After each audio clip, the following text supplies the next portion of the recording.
Mayor Zoran Mamdani planning to eliminate New York City's gifted and talented program in schools. New York City parents are panicking.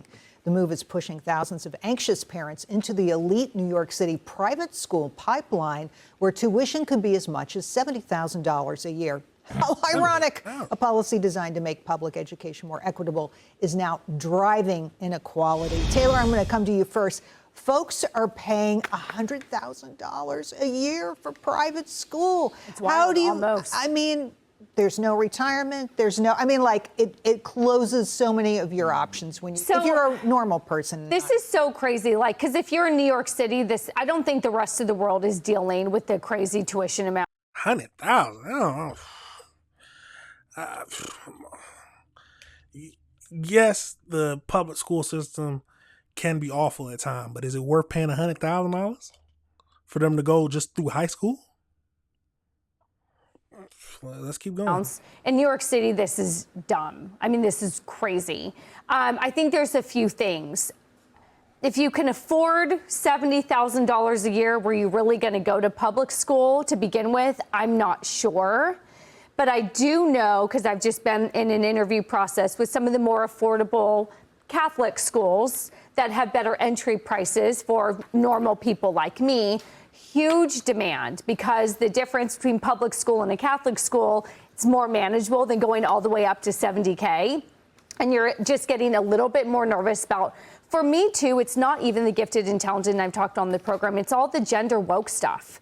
I don't want a 3-year-old being told, how do you identify? Let's talk about gender neutral bathrooms. At 3, they need to be learning that a tiger roars, a lion roars, and whatever. Balloons go up. Exactly. And so I think there's a lot of other things underneath the surface that parents like me, and Brian, you've gone through it, are sort of grappling with. But I also said this yesterday.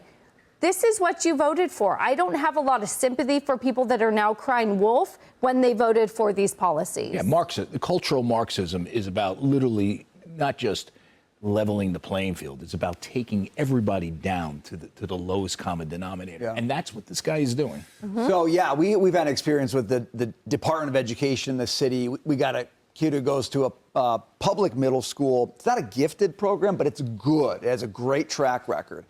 The city started another school in a different part of town that has been abysmal. Nobody goes to it. It's failing. So what do? Instead of admitting that they started this failing school, their plan was to take the school that works and shove it into that school, basically destroying the school that works and sort of making mediocrity or below that the rule. And the parents at the school that works are infuriated. But like you say, Taylor, probably 90% of them for the past several decades have voted for the same people that gave us this department. And can I ask you, was that before the merging, before or after the book that you brought home that your 9-year-old son was reading that was highly inappropriate? So I'm going to push back on you. You tell me it's a good public school, but I'm worried about a 9-year-old coming home and reading all kinds of sexual stuff within a book that he should not be reading. No, look, I'm with you on that. Maybe I'm talking in relative terms here, but we've got high school is a thing, so we send my wife goes out and looks at all the gifted high schools, and it's crazy because on the one hand, the kids are like the parents and the kids are so serious and they're focused and they're stressed because these are tough high schools. On the other hand, to your point, you walk into the places and the paraphernalia of the woke agenda is everywhere. And so you start asking yourself, like, this is a science and technology school,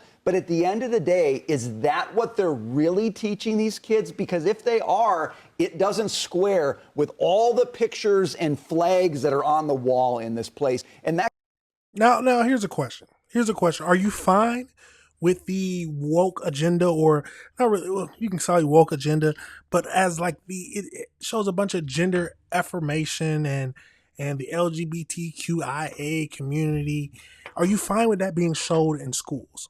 Yes, I'm fine with it. Now listen, I'm fine with however you want to live, as long as you're not doing something crazy with little kids. I'm perfectly fine with that. But I believe that kids should be kids. Let them grow up how they want to grow up, how they're destined to grow up. If you truly believe that someone is born however they are, then let them grow up, but don't teach them that in schools. This is something they need to come into. But let's keep going. It creates, I think, for a lot of parents, like, what am I really getting into here? I And can that's not totally a New see York that. City issue. I think that's a national and I think issue. that's say what- that. Dagan, you know, that's not how we went to school, for darn sure, in the South. What do you make of this? These gifted and talented programs, I'm lucky that I got out of the South, because I went to public school and didn't know how to do basic math. And I was lucky that my parents and grandparents never spent a dime and they could afford to send me away the last 3 years of high school. I don't know if you can blame you not being able to do some basic math on the South. Like, some kids are just not smart. Now, are there schools that have very poor teachers and hard to who can't explain properly? Yes, but I don't think you can blame it all on some kids are not good at learning. Let's keep going. These gifted and talented programs are really the only outlet for many kids who have a big brain and just want to learn. I look forward to the day that AI can replace the teacher, where kids who just want to learn and are just craving knowledge and literally are motivated enough that they can teach themselves and interact with an AI agent, that they put a garbage teacher, like a lot of the ones here in New York City, that a motivated child with an AI agent full of knowledge can put those individuals out of work. Thank I God. look forward to that And day. by the way, if you get the AI agent that's not woke, we have to go there, because most of these teachers are ideologically driven. But if you let the kid be the driving force and just again interrogate the agent, you don't really come across it. You can, as long as there is like a parent there, you can avoid that kind of Hopefully, because bias. you can't. That's a good. That's a good thing to talk about. How do y'all feel? Do you think that the school system will be better if instead of physical teachers, it was all AI teachers? All teachers just basically a computer. That's what they learned from.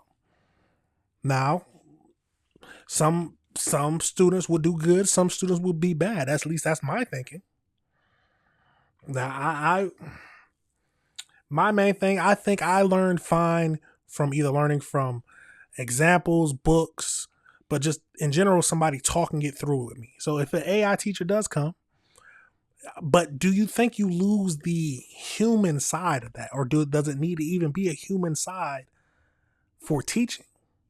Should it all be systematic way of doing it, computerized? Would it make more or smarter students, or would it just be the downfall of society? I think kids gain a lot of basically a lot of knowledge and a lot of how to interact with adults through teachers. They guide them in ways that parents don't.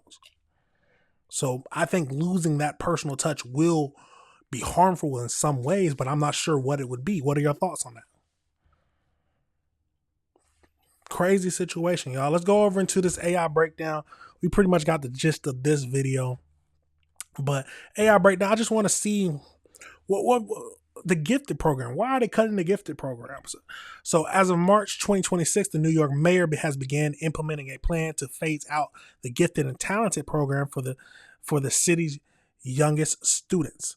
The specific change of status is followed by kindergarten cuts, so administration for the gifted and talent program at the kindergarten level will not be available starting next fall. Mamdani argues that testing four-year-olds contributes to racial and social economic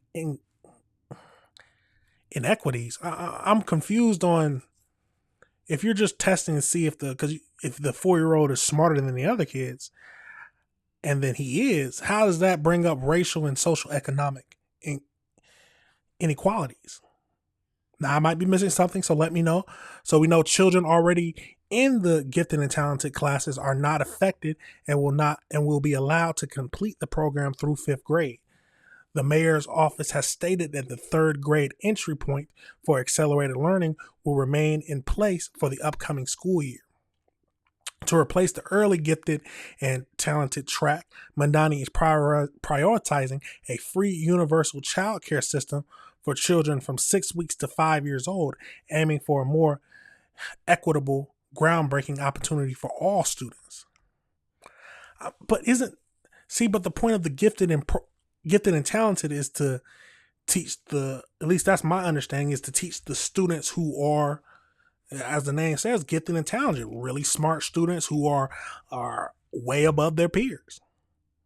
So we're just saying we're not going to go ahead and nourish those, or so these changes have reportedly led to a surge in applications for private school, with some consultants calling this year's proposal a bloodbath as parents seek alternative accelerated options. The move marks a return to a policy originally proposed by former Mayor Bill in 2021, which was briefly reversed and expanded by Mayor Eric Adams before Mamdani took office in 2026. Do you think that the program should be terminated? Is it a problem, or does it bring up racial inequality? I'm about to say the wrong word. Does it bring up racial injustice or social economic injustice?